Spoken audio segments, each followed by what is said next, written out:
Hermanos, también recordamos que adoramos a nuestro Señor con nuestras ofrendas y para ello al final de nuestro salón hemos dispuesto un ofrendero para aquellos que quieran entregar sus ofrendas a nuestro Señor. Antes de escuchar el sermón vamos a cantar este himno número 112. Himno número 112.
Oremos, hermanos, en este tiempo. Padre Santo, venimos delante tuyo, Señor, en fe, a rogarte, Señor, implorarte, suplicarte, Señor, que tu misericordia nunca nos abandone, Padre. Te ruego que en este tiempo nosotros seamos escudriñados, Señor, por tu palabra. Examínanos, Padre Santo. Muéstranos, Señor, aquellos recónditos huecos, Señor, de nuestro corazón, en los que aún hay, Señor, remanente de pecado, Padre. Para que seas tenido justo en tu juicio, Señor, y puro en tu palabra, muéstranos, Señor, nuestros pecados, para así arrepentirnos de ellos, Señor. Trae sobre tu pueblo convicción de pecado, arrepentimiento, Señor, verdadero, porque tú eres digno, Señor, de ser glorificado con nuestras confesiones, pues tu palabra así nos dice, Señor. Te ruego, Señor, que en este tiempo todos nosotros podamos ser edificados en fe, fortalecidos en las promesas, Señor, con la suprema esperanza de nuestro Salvador, que su día está cerca, Señor. Anhelarlo como si fuera en un instante que llegaría, Padre. Te ruego que puedas consolar el corazón de cada uno de tus hijos en esta mañana, que podamos ser librados, Señor, de la tentación. Ayúdanos, Señor, a centrar nuestra mente y corazón en tu palabra, en tus estatutos, Padre, en tu consejo que permanece para siempre. Te ruego, Padre, también por aquellos hermanos que no han podido venir. Te ruego que ellos sean asistidos también, Señor, por tu Santo Espíritu, que ellos sean confortados, afirmados, Señor, en fe, y puedan recobrar sus fuerzas, Señor, porque algunos de ellos están aquejados de alguna enfermedad, Padre. Te ruego, Señor, que ellos también tengan el gozo de estar en tu presencia, Señor, en este día. Te ruego, Señor, que especialmente podamos ser guiados a través de tu palabra y por medio de tu Santo Espíritu a toda verdad en esta mañana. Te rogamos, Padre, todo esto en el nombre de nuestro Señor Jesucristo. Amén. Bueno, hermanos, en esta mañana nos toca avanzar de vuelta sobre el capítulo 3 del libro de Hebreos, versículos 7 al 11, para lo cual les pido que se pongan de pie sin reverenciar su bendita palabra.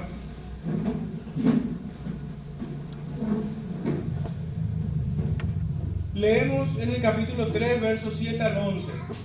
Por lo cual, como dice el Espíritu Santo, si oyeres hoy su voz, no endurezcáis vuestros corazones, como en la provocación, en el día de la tentación en el desierto, donde me tentaron vuestros padres, me probaron y vinieron mis obras 40 años. A causa de lo cual me disgusté contra esa generación y dije, siempre andan vagando en su corazón y no han conocido mis caminos. Por tanto juré en mi ira, no entrarán en mi reposo. El Señor bendiga su palabra. Pueden sentarse, queridos hermanos.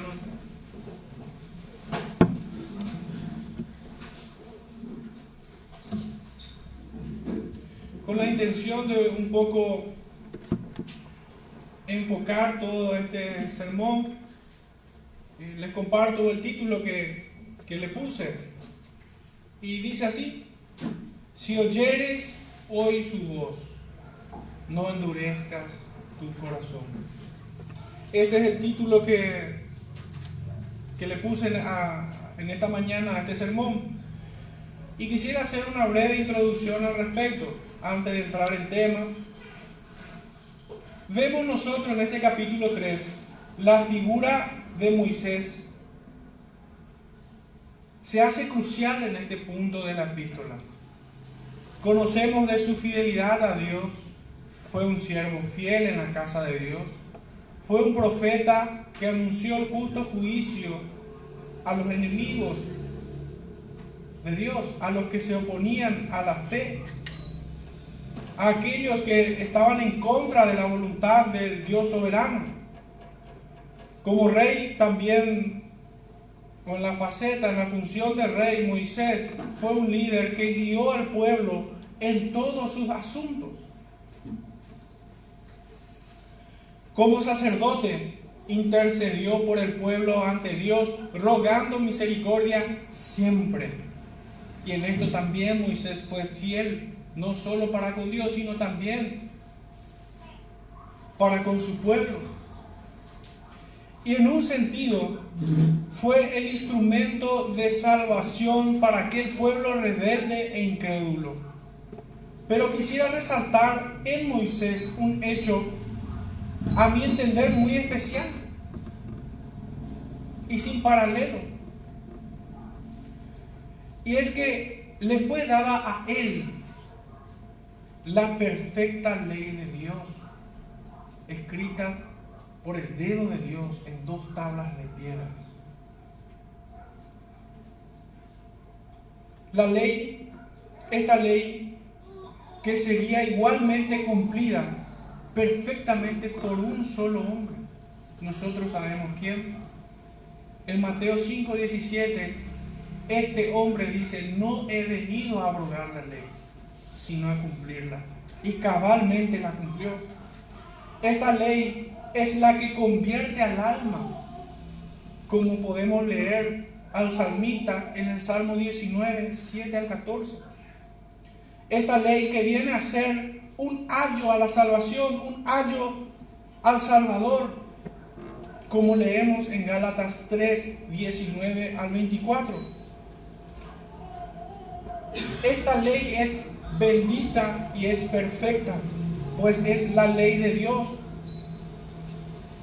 que nos es implantada en nuestra mente y corazón, y por la cual podemos decir que conocemos al Dios vivo y verdadero. No podemos nosotros conocer a este Dios vivo y verdadero sin conocer su ley. No podemos. No podemos tampoco aferrarnos a las promesas dadas a Abraham. Si despreciamos esta ley, tampoco podemos.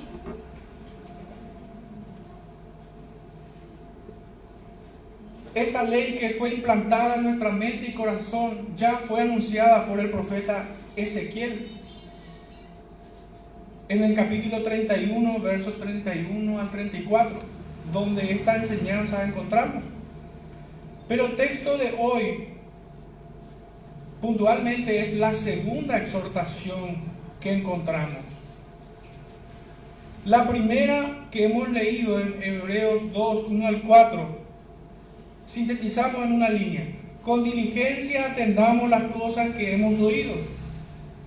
Y esta exhortación precedido por esta hermosa doctrina de la supremacía de Cristo en todo, como Rey, profeta y sacerdote, en la creación, como el Hijo de Dios encarnado, Dios mismo, la misma sustancia del Padre. Y aquí nos encontramos con la segunda exhortación, y se trata de no imitar la conducta de los israelitas en el desierto. Por ello el título de este sermón: si oyereis la voz de Dios, no endurezcas tu corazón como lo hicieron ellos. Un poco para tener mayor comprensión de este estudio, lo dividí en tres partes. La primera sección es un poco plantear el contexto histórico de esta cita que hemos leído de Hebreos. No endurezcáis vuestros corazones como en la provocación en el día de la tentación en el desierto.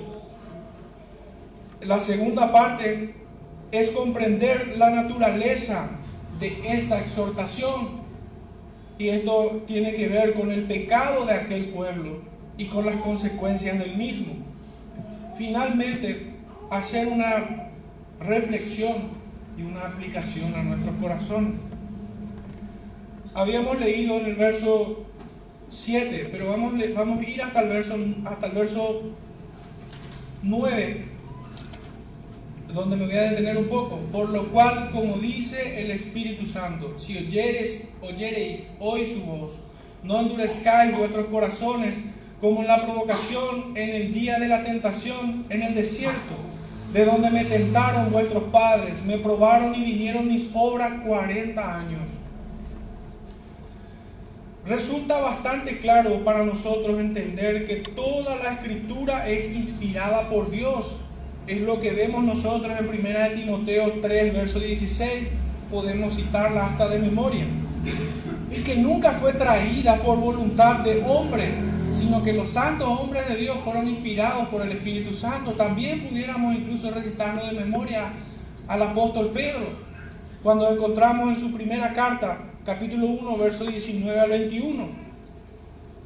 Pero podemos estar expuestos a caer en el error de que solo es la voz de un hombre y no Dios mismo quien nos habla, quien habló en el Antiguo Testamento y quien habla en el Nuevo Testamento.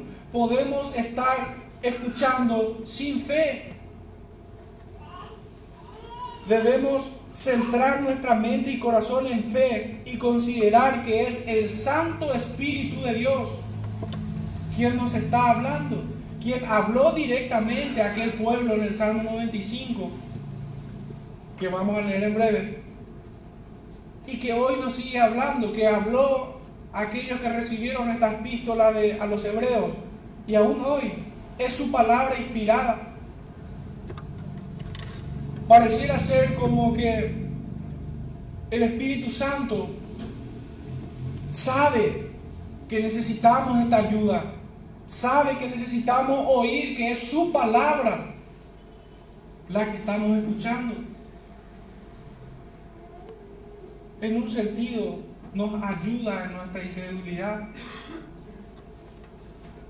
Todo lo que sigue posteriormente por lo cual, como dice el Espíritu Santo, todo lo que sigue a eso es una exhortación que tiene un marco histórico que comienza en el Salmo 95, y vamos a pasar también por el capítulo 17 del libro de Éxodo y por el capítulo 20 del libro de Números. Leamos un poco lo que dice, volvamos a leer porque ya fue parte de nuestra adoración con los himnos de este Salmo.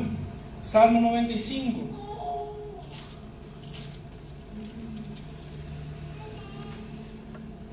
Del verso 7 al 11.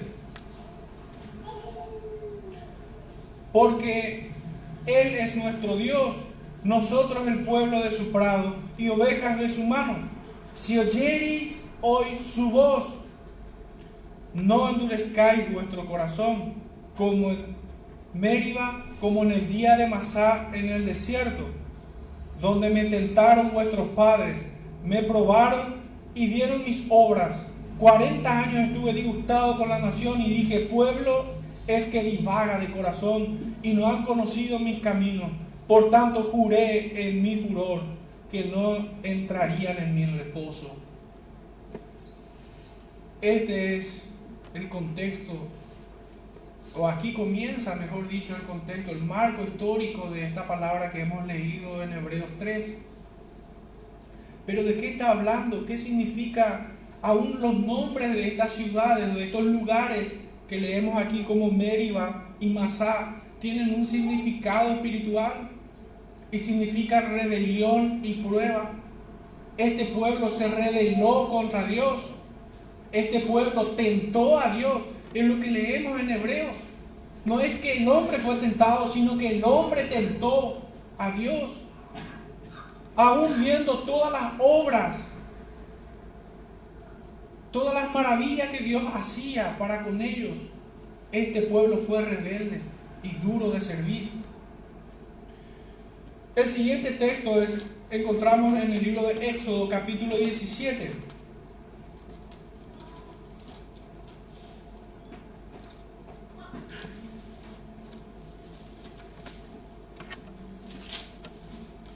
Éxodo capítulo 17, verso 1 al 7. Toda la congregación de los hijos de Israel partió del desierto de Sin por sus jornadas, conforme al mandamiento de Jehová, y acamparon en Refidim, y no había agua para que el pueblo bebiese. Y altercó el pueblo con Moisés y dijeron, danos agua para que bebamos. Y Moisés le dijo, ¿por qué altercáis conmigo? ¿Por qué tentáis a Jehová? Así que el pueblo tuvo allí sed y murmuró contra Moisés y dijo, ¿por qué nos hiciste subir de Egipto para matarnos de sed a nosotros, a nuestros hijos y a nuestros ganados? Entonces clamó Moisés a Jehová diciendo, ¿qué haré con este pueblo? De aquí a un poco me apedrearán. Y Jehová dijo a Moisés, pasa delante del pueblo y toma contigo de los ancianos de Israel y toma también en tu mano tu vara con que golpeaste el río y ve. He aquí que yo estaré delante de ti allí sobre la peña en Horeb, y golpearás la peña y saldrán de ella aguas y beberá el pueblo. Y Moisés lo hizo así en presencia de los ancianos de Israel, y llamó el nombre de aquel lugar Masá y Meriba, por la rencilla de los hijos de Israel y porque tentaron a Jehová diciendo, ¿está pues Jehová entre nosotros o no? La verdad que yo no pudiera imaginarme a un pueblo que estando en esclavitud, en servidumbre, en pobreza, en humillación, y recibe la salvación de manera milagrosa como ellos la tuvieron, porque Dios obró milagros. Dios pudo haber simplemente soltado su palabra y ese pueblo que sometía a Israel fuera devastado de una.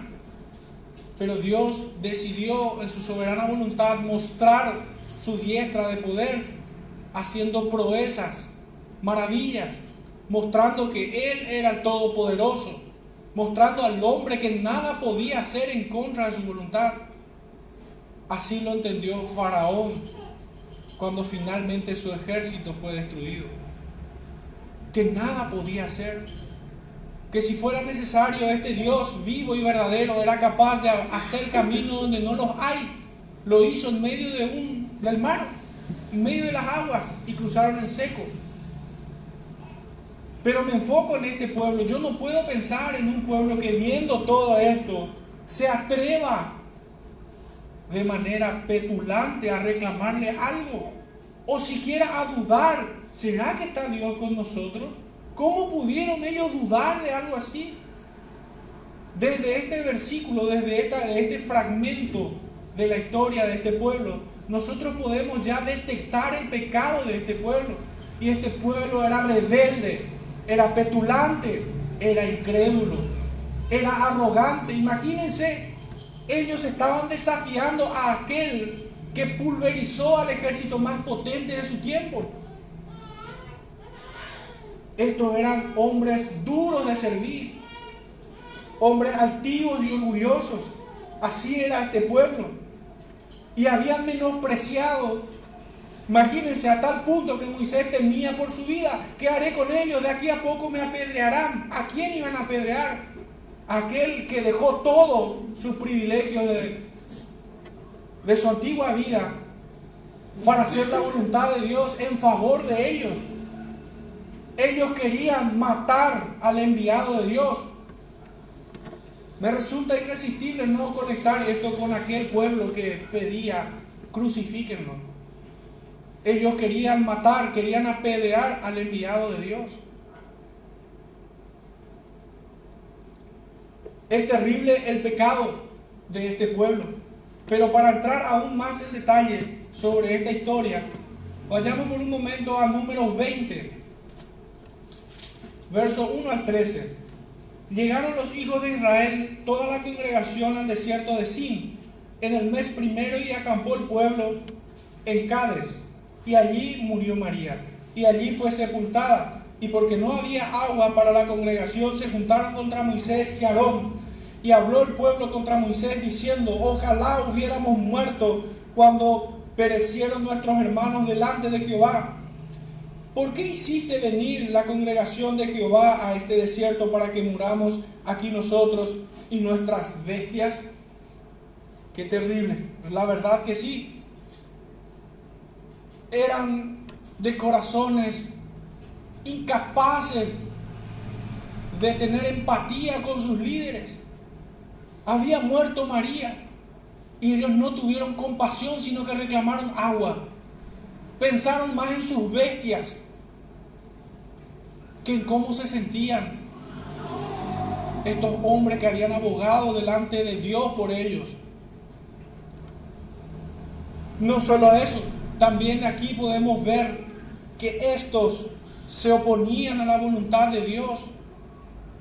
Ellos desecharon la voluntad de Dios. La voluntad de Dios era sacarlos de Egipto. Era sacarlos de Egipto y llevarle a Canaán, a la tierra prometida.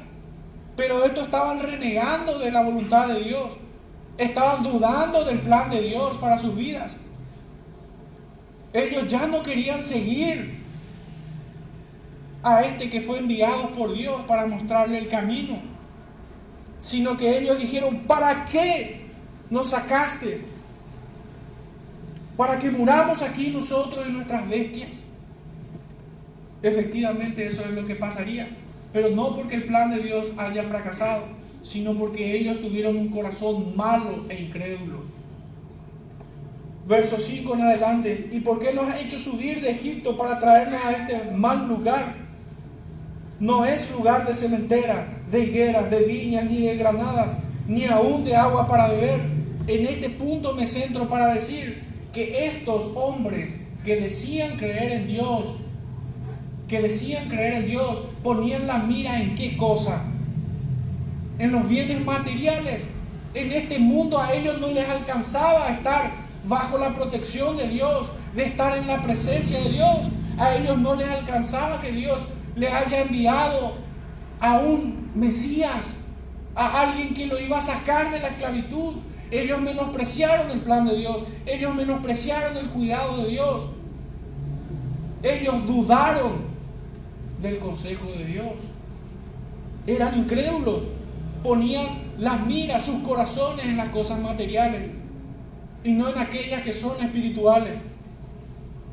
Verso 6: y se fueron Moisés y Aarón delante de la congregación a la puerta del tabernáculo de reunión, y se postraron sobre sus rostros, y la gloria de Jehová apareció sobre ellos. Eran los únicos que buscaban a Dios, al parecer, en este versículo. El resto de la congregación en el desierto buscaba la higuera, los viñedos, las granadas, el agua, pero no buscaban a Dios. Y habló Jehová a Moisés diciendo: toma la vara y reúne la congregación, tú y Aarón tu hermano, y hablad a la peña a vista de ellos, y ella dará su agua, y le sacarás aguas de la peña, y darás de beber a la congregación y a sus bestias. Entonces Moisés tomó la vara de delante de Jehová, como él le mandó. Y reunieron Moisés y Aarón a la congregación delante de la peña, y les dijo: oíd ahora, rebeldes, por su nombre los llama. No hubo ninguna palabra acomodada, no fue diplomático. Les mostró su pecado. No solo le mostró su pecado, sino le mostró la misericordia de Dios, que aunque ellos eran infieles, Él se mantenía fiel.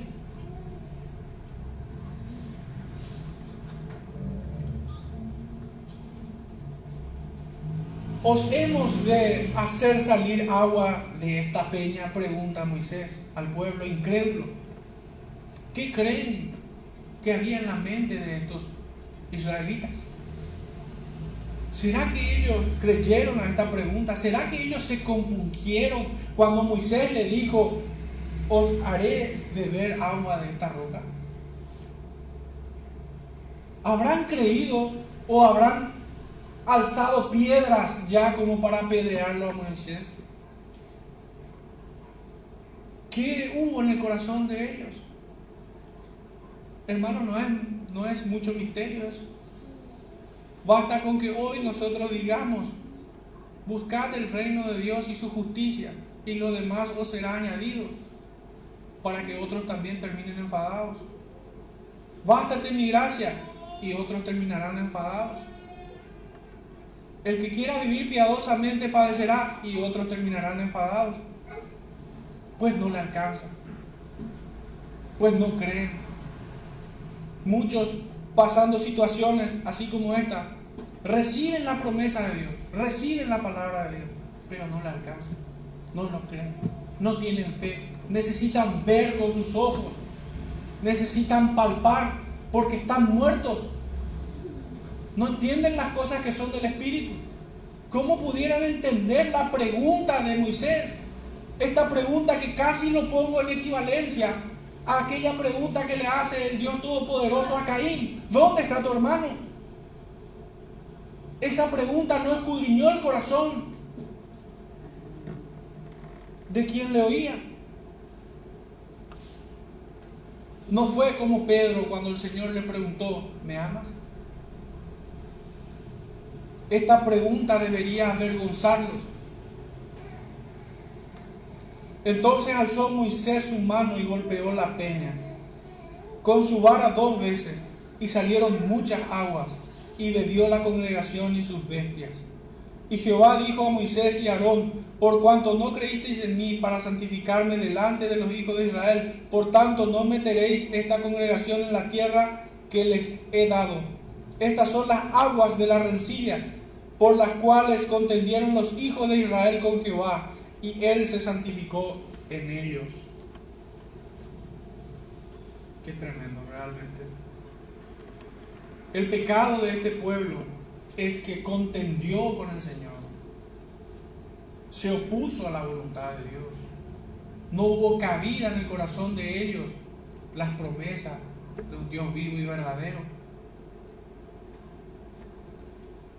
Este es el marco histórico que hace a la exhortación de Hebreos 3, 7 al 11. Si oyereis hoy la voz de Dios, no endurezcáis vuestros corazones, como en el día de la provocación, como en el día de la tentación, vuestros padres tentaron a Dios.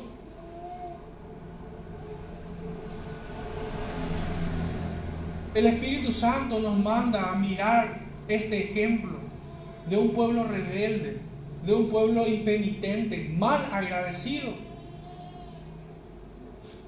que despreció todas las dádivas que Dios le otorgó.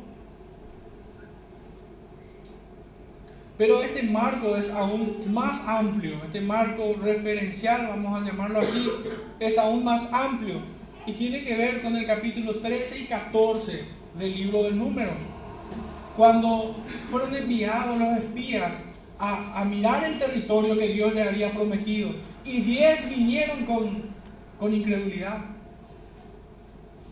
y solamente 2 vinieron con fe. Esto nos permite ver a un pueblo quejoso, rebelde, con inmensa autocompasión. Ellos pensaban en sí mismos. Todas las cosas que pidieron eran para sí mismos. Se lamentaban incluso de haber sido sacados de Egipto. Me hubiera quedado allí. Allí había peces y cebolla.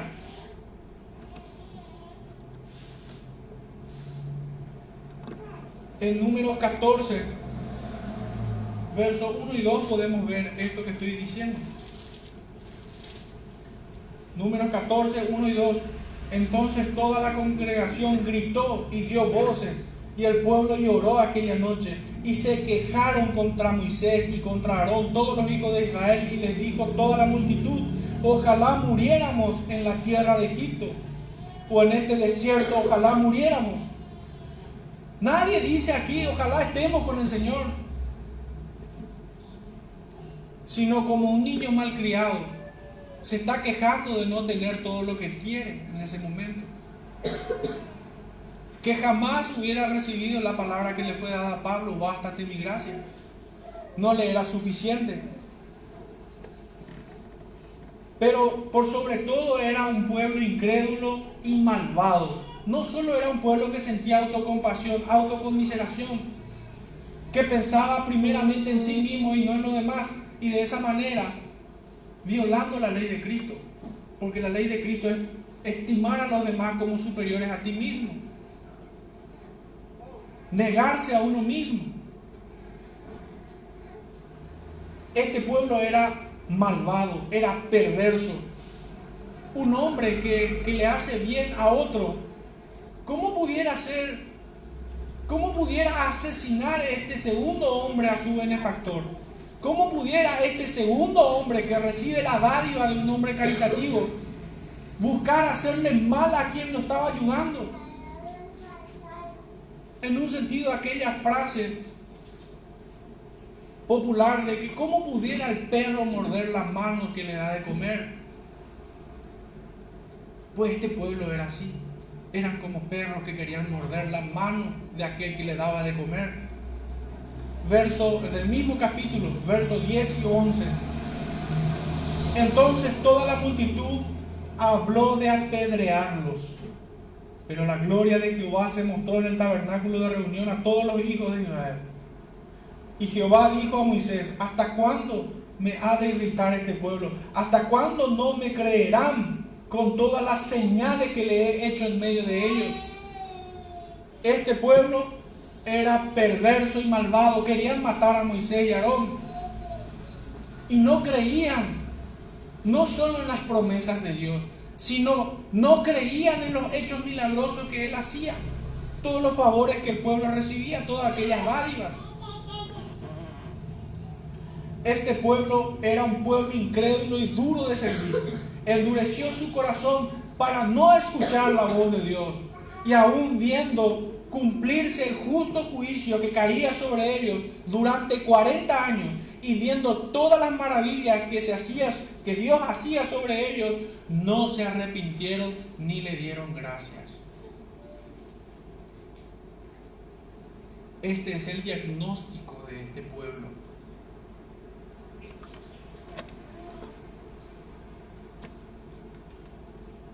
Fue un pueblo réprobo en cuanto a la fe y lleno de ambiciones perversas.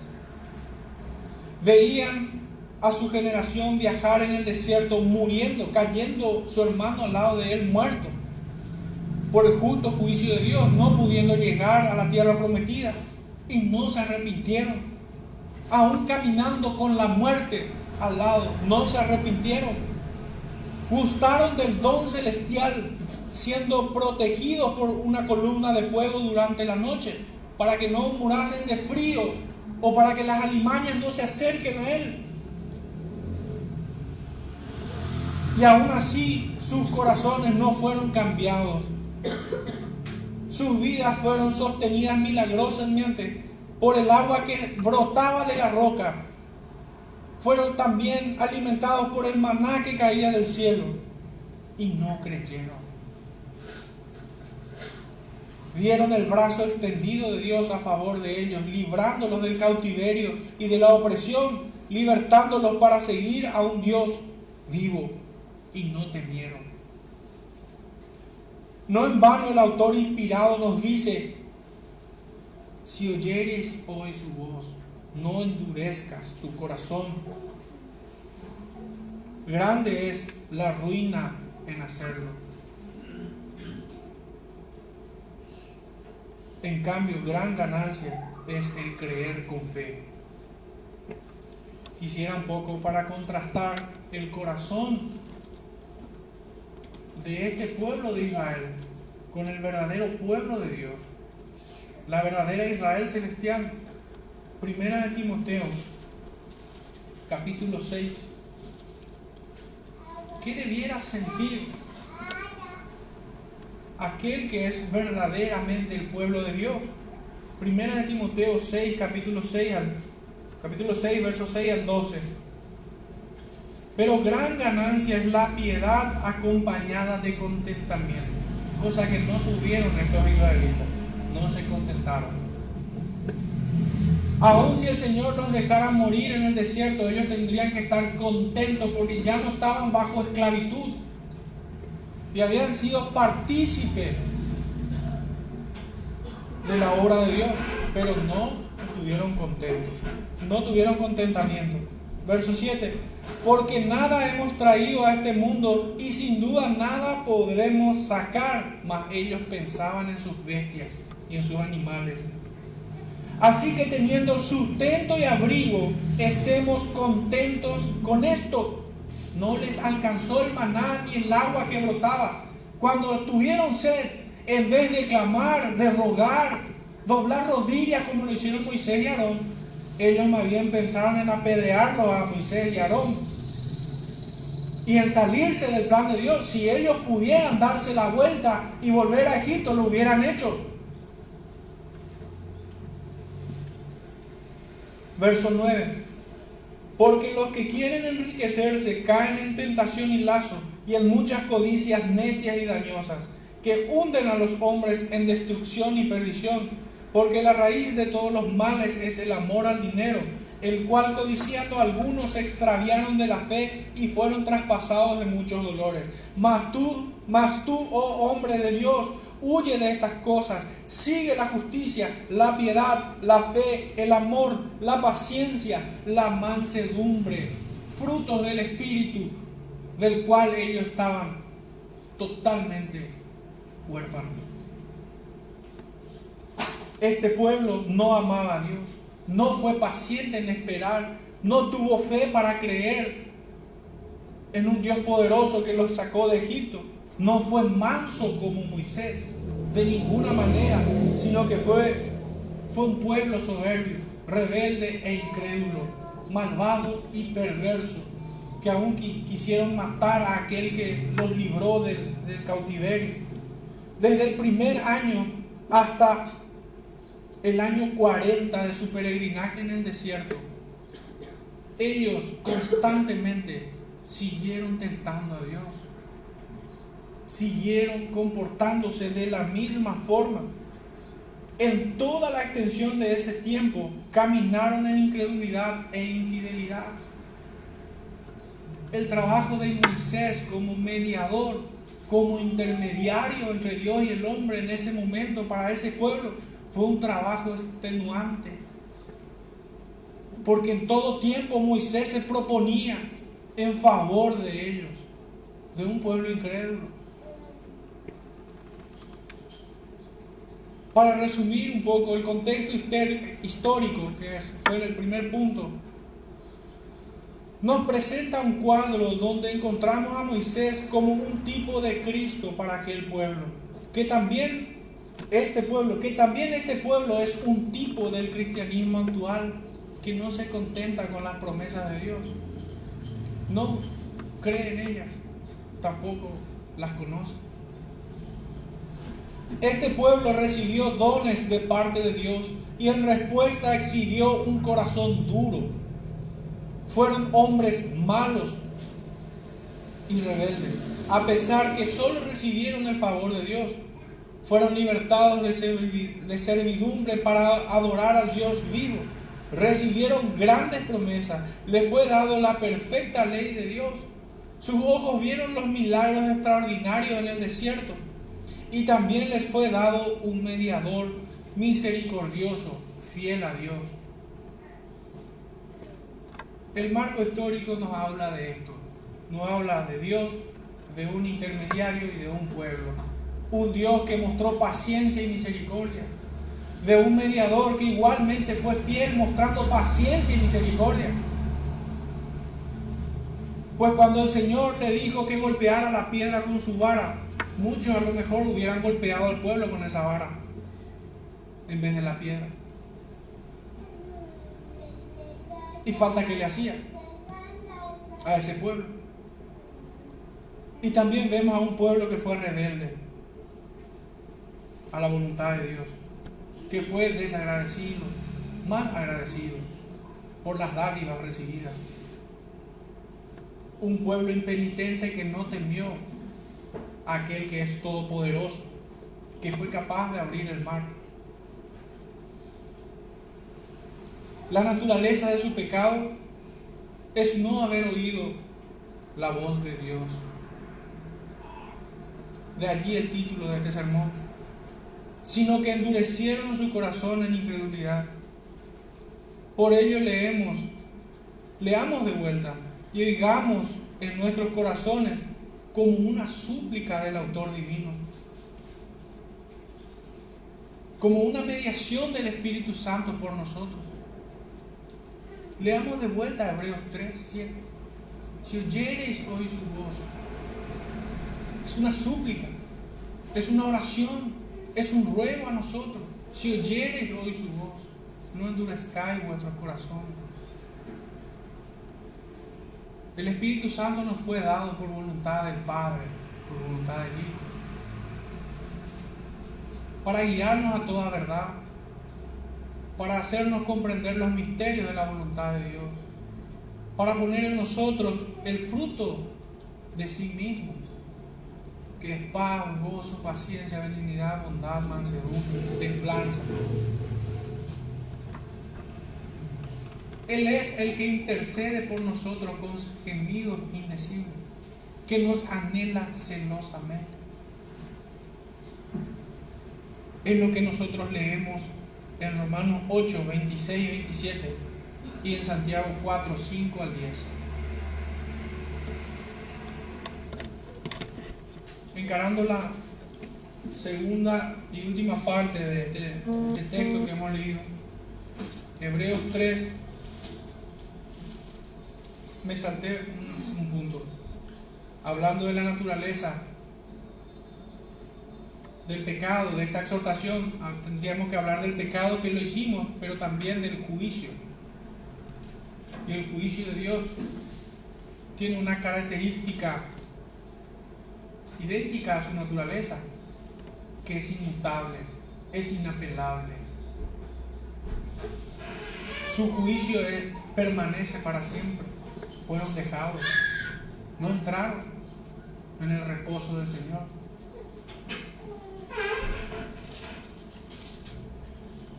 Verso 10 al 11. A causa de lo cual me disgusté contra esa generación y dije, siempre andan vagando en su corazón y no han conocido mis caminos. Por tanto, juré en mi ira, que es inmutable, hago la salvedad, no entrarán en mi reposo. La incredulidad con la que este pueblo tentó a Dios desató su ira sobre ellos. Los 10 espías que vinieron incrédulos, cada uno de ellos tentó a Dios en esto. Despreciaron al enviado que los libertó. Eso leemos en Números 14, 11. Menospreciaron las dádivas del cielo, cosa verdaderamente insoportablemente perverso. Despreciaron la providencia de Dios. No había temor de Dios en su corazón, menos aún gratitud. Un corazón agradecido lejos estaba de ellos, sino más bien el corazón de este pueblo supuraba de orgullo.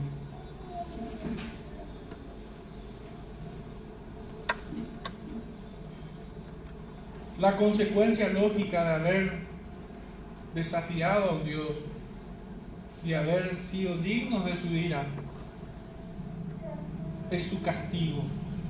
Todos perecieron en el desierto, toda esa generación. Y su juicio fue inapelable. Para lo cual, ¿verdad?, quisiera que me acompañen en Hebreos 10 para entender un poco la naturaleza del juicio de Dios. Hebreos 10, versos 26 al 31. Porque si pecaremos voluntariamente, después de haber recibido el conocimiento de la verdad, ya no queda más sacrificio por los pecados, sino una horrenda expectación de juicio y hervor de fuego que ha de devorar a los adversarios. El que viola la ley de Moisés por el testimonio de 2 o 3 testigos muere irremisiblemente. ¿Cuánto mayor castigo pensáis que merecerá el que pisoteare al Hijo de Dios y tuviere por inmunda la sangre del pacto en el cual fue santificado, e hiciere afrenta al Espíritu de gracia? Pues conocemos al que dijo, mía es la venganza, yo daré el pago, dice el Señor. Y otra vez el Señor juzgará a su pueblo. Horrenda cosa es caer en manos del Dios vivo. Es tremendo el juicio de Dios. Y aquí vemos un punto muy clave para nuestro texto de este día. Resisten al Espíritu de gracia. ¿Y qué leímos en Hebreos 3? Por lo cual, como dice el Espíritu Santo, ¿cómo pudiéramos nosotros estar expuestos a este mismo pecado de aquel pueblo de Israel? Es no prestando atención a sus palabras. Era la primera exhortación que recibimos en el capítulo 2, para que con más diligencia atendamos las cosas que hemos oído, no sea que nos deslicemos.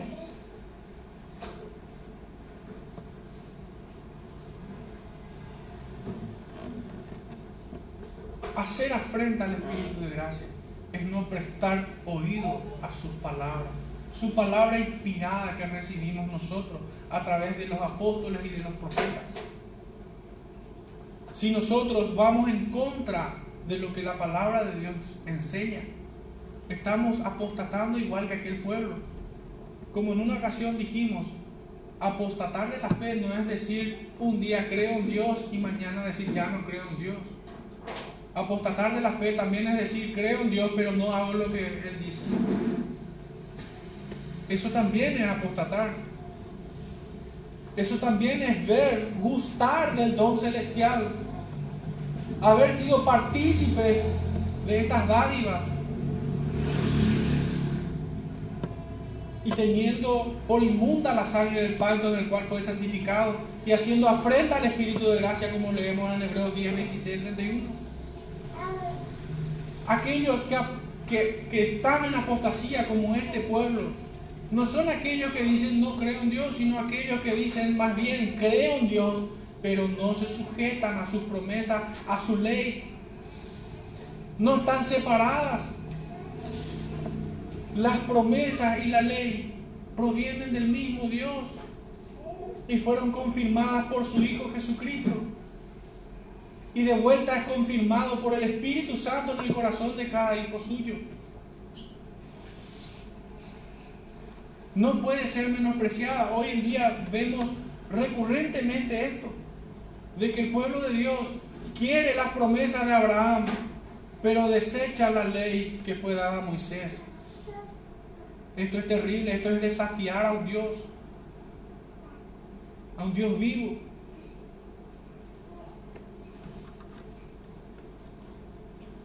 ¿Cómo pudiéramos desechar aquella ley que Cristo vino a cumplirla? Es cierto que no hemos de poder cumplir tan perfectamente como Él lo hizo. Pues si la ley en un principio fue un ayo a Cristo, como leemos en Gálatas, nos lleva a Cristo, ¿cómo pudiera hoy estar en contra de la gracia que hemos alcanzado en Cristo? ¿Cómo puede ser que esta ley que nos mostró nuestra miseria espiritual y que nos llevó a Cristo, porque por el conocimiento de la ley, que por la ley tenemos conocimiento del pecado, cómo pudiera que siendo esta ley santa, perfecta, bendita ley, pudiera estar hoy en contra de las promesas de Cristo y de lo que Él manda a su iglesia? ¿En qué será que piensa la gente cuando lee el libro de Juan? Las palabras del Señor cuando dice: vosotros sois mis amigos y hacéis lo que yo os mando. Si me amáis, guardad mis mandamientos. ¿A qué leyes, a qué mandamientos se está refiriendo? ¿Será que Cristo, el Hijo de Dios, tiene una ley diferente al del Padre? ¿O Él vino a confirmar esa ley? ¿Cuál ley es la que ellos desprecian? ¿Acaso la ley es contraria a la gracia? De ninguna manera. Más bien ella nos llevó a la gracia, pues la ley vino a ser un ayo a Cristo. La consecuencia sería la misma que tuvieron este pueblo en aquel entonces. Por esto el autor divino nos recuerda este cuadro de este pueblo que fue duro, que endureció su corazón, que provocó en el día de la tentación en el desierto a un Dios temible. Donde me tentaron vuestros padres, me probaron y vinieron mis obras 40 años y aún así no temieron. A causa de lo cual me disgusté contra esa generación y dije: siempre andan vagando su corazón.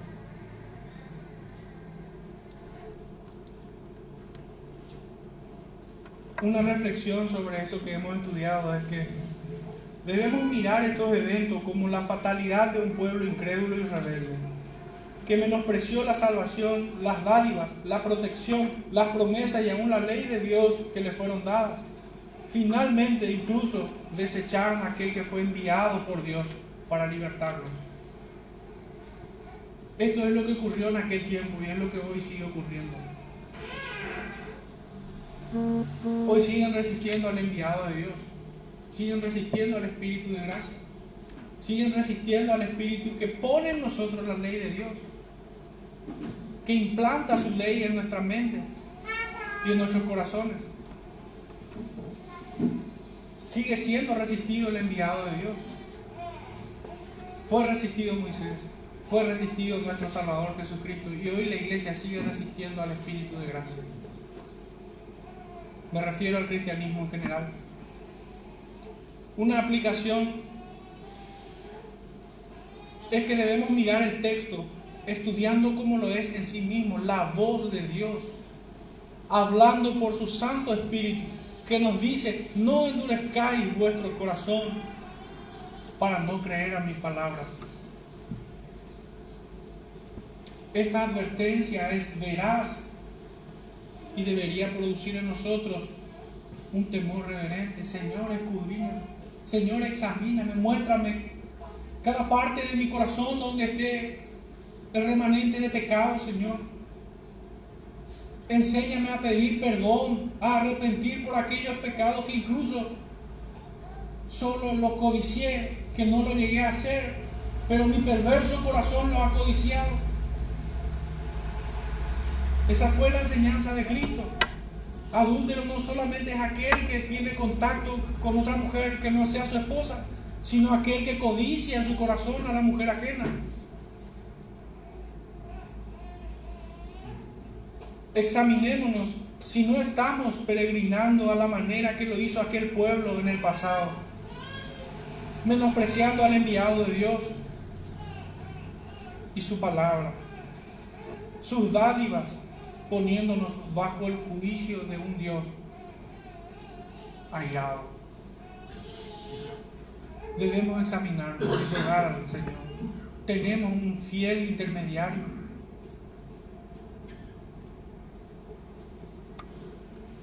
Empoderado por el Espíritu Santo y en el nombre de nuestro Salvador Jesucristo, debemos rogar misericordia, pedir perdón. Señor, muéstrame mi pecado, enséñame tus caminos, enséñame tu ley. Esa es la promesa a la iglesia, que ya no será enseñado hombre a hombre, sino que Dios mismo enseñará a cada uno, hablará al corazón de cada uno de sus hijos, si es que acaso el Espíritu de Dios está en él. Miremos con temor este cuadro bíblico al cual nos llevó el Espíritu Santo a través de esta carta de los Hebreos. Recibamos esta exhortación, esta amonestación, para examinarnos, no para ser consumidos en demasiada tristeza, sino más bien para ser confirmados en fe, para que así como Moisés y Aarón doblaron sus rodillas al Padre, así también nosotros la hagamos. Esa es la aplicación de este sermón, hermano. Oremos para terminar el tiempo. Padre Santo, te damos gracias por tu palabra. Señor, te ruego que nos examine a través de ella. Muéstranos, Señor, nuestros pecados. No nos abandones, Señor, en ellos. Te ruego, Padre, que aquel rebaño, aquellas ovejas, Señor, que aún están dispersas, que aún siguen vagando, Señor, en su corazón, te ruego, Señor, que ellos sean persuadidos. Utilízanos, Señor, en esta faena. Utilízanos, Señor, para anunciar tu justo juicio y tu misericordia, Señor. Te ruego, Padre, que nos utilices como intermediarios, Señor, para predicar tu evangelio a ellos, para que tu palabra sea anunciada, para que ellos de alguna manera pudieran ver en nosotros a nuestro Salvador, Señor, en nuestro carácter cristiano. Nosotros, como una colonia del cielo aquí en la tierra, Señor, podamos reflejar esa santidad, Señor, en la cual existen tus santos, Señor, ahí contigo. Padre Santo, te ruego que bendigas a tu iglesia en este tiempo, en el nombre de nuestro Salvador Jesucristo. Amén.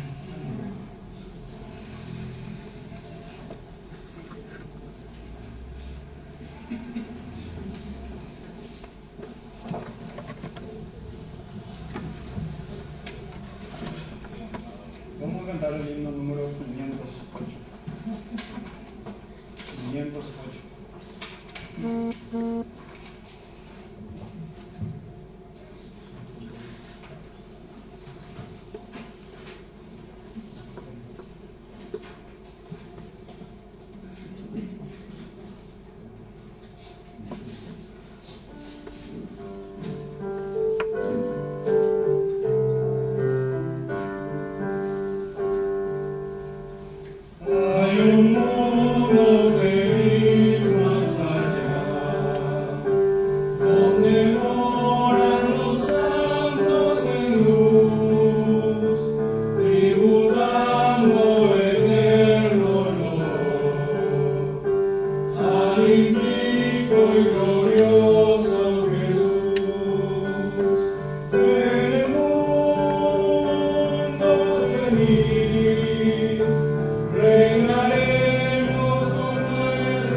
con los santos daremos honor al triunfante y glorioso Jesús, a Jesús nuestro Rey y Señor. En el mundo feliz reinaremos con nuestro Señor. En el mundo feliz reinaremos con nuestro Señor. Dios los bendiga, hermanos. Pueden saludarse.